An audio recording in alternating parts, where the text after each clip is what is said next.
Shalom, kekasih-kekasih Tuhan. Hari ini gereja memulai peringatan kesengsaraan Yesus Kristus. Maka bersama hari ini kita akan merenungkan pengajaran Yesus sendiri tentang apa yang akan terjadi atas dirinya. Kekasih Tuhan, Yesus mengajar tentang kebun anggur, yaitu umat yang dikasihi Allah. Dan berbicara tentang kebun anggur, Yesus kembali mengutip dari Yesaya pasal 5 ayat 1-7 tentang Allah membuka kebun anggur. Allah memelihara, Allah merawatnya. Tetapi di dalam Yeremia pasalnya yang ke-12 ayatnya yang ke-10, di situ dikatakan banyak gembala telah merusakkan kebun anggurku, menginjak-injak tanahku, dan membuat tanah kedambaanku menjadi padang gurun yang sunyi sepi. Kekasih Tuhan, pemilik kebun anggur menyewakan kebun kepada para penggarap dan sebagai pemilik, maka dia berhak mendapatkan bagian ketika panen. Namun saudara, ketika hasil panen hendak diambil, para penggarap menolak. Mereka tidak mau menyerahkan hasil panen. Maka diutuslah, ada para utusan yang dikirim, ada para hamba yang dikirim lagi untuk mengambil hasil panen, tetapi sama saja tetap diperlakukan buruk sekali. Bahkan anak sang pemilik pun diperlakukan sama buruknya, dan anaknya dibunuh. Tindakan penolakan ini menyatakan penolakan terhadap sang pemilik itu sendiri. Kekasih Tuhan, perumpamaan ini hendak mengingatkan kita pada fakta sejarah perilaku buruk para pemimpin Israel, yaitu raja, imam, dan para pembesar. Dan dalam ayat 45, ayat 46, di situ menunjukkan bahwa pengajaran Yesus dalam bentuk perumpamaan ini membuat para pemimpin Yahudi ini merasa tersindir.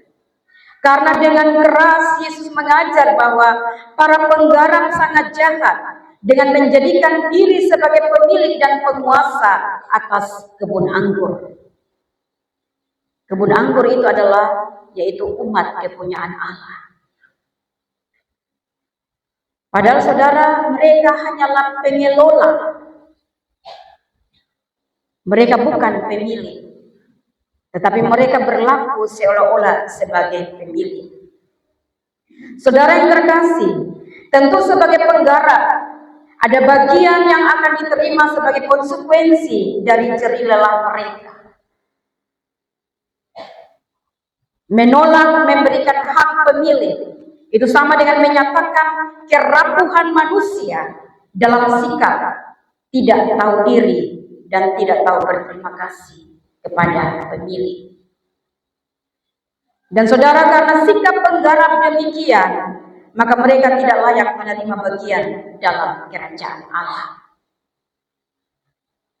Bapak, mama, bapak, saudara yang terkasih, masih ada para hamba utusan Tuhan yang tahu diri bahwa mereka hanyalah hamba yang terima tugas dari Tuhan dan rela menerima perlakuan buruk, bahkan menjadi korban. Artinya saudara, walaupun mereka jadi korban, orang bilang meninggal dalam medan layang, tetapi bukan berarti bahwa mereka gagal. Demikian juga sang anak yang dibunuh. Itu bukan tanda bahwa dia gagal mengambil milik Allah. Kedatangan sang anak menyatakan bahwa betapa Allah begitu mengasihi umat miliknya sehingga tidak dibiarkan miliknya terlepas ke tangan para penjahat. Saudara yang terkasih, kita sedang merayakan minggu sengsara Tuhan Yesus Kristus. Apa yang dialami oleh Yesus bukan berarti bahwa dia gagal.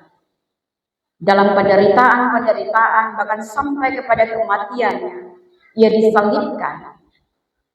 Kematian dengan cara-cara yang tidak pantas. Tetapi bukan berarti bahwa Yesus, anak Allah, itu gagal. Tetapi itulah bentuk kasih Allah, mengirimkan anaknya untuk miliknya sendiri, yaitu umat kepunyaannya. Saudara yang terkasih, pengorbanan sang anak adalah wujud kasih Bapa bagi kita semua. Bahwa Yesus akan menjadi batu penjuru. Dia menjadi batu penjuru, akan menjadi dasar keselamatan bagi banyak orang.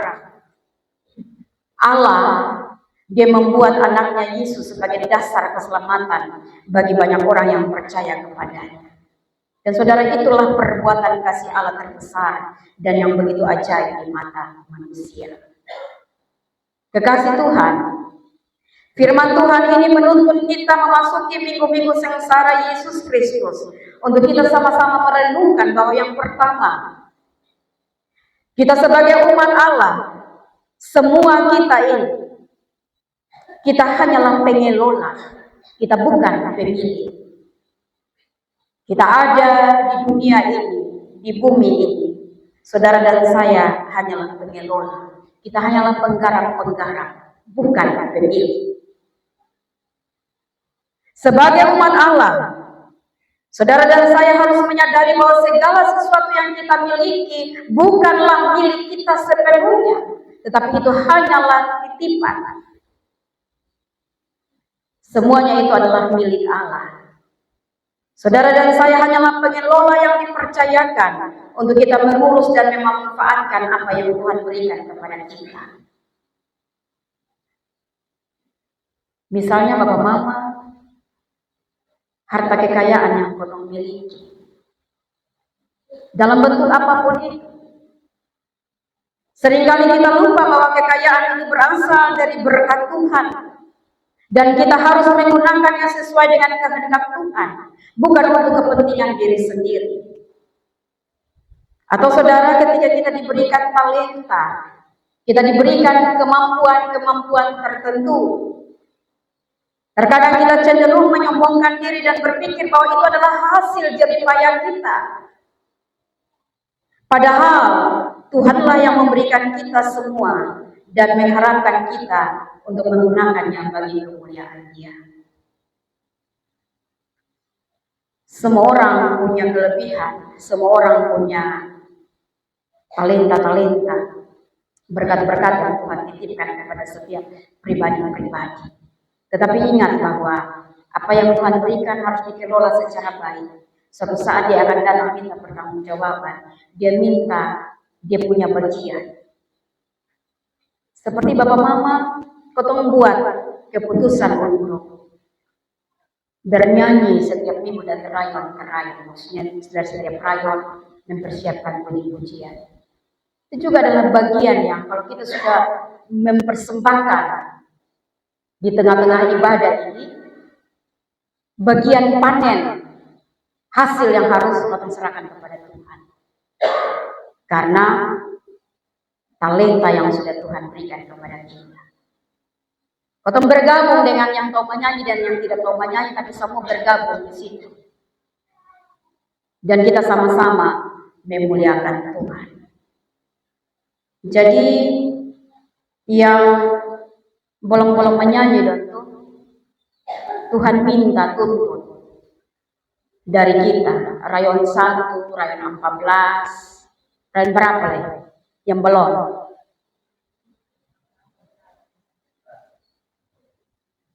Ya, rayon yang belum. Jadi tolong bayar sudah. Rayon 14 ini juga adalah bagian dari saya juga. Jadi saya omong nih, rayon 14 minggu depan menyanyi sudah. Tuhan menuntut segala sesuatu yang ada pada kita, sehat dan kuat Tuhan berikan. Lalu dia minta apa yang harus kita kembalikan kepada dia. Ayat 16 sebentar kamu semua bayar.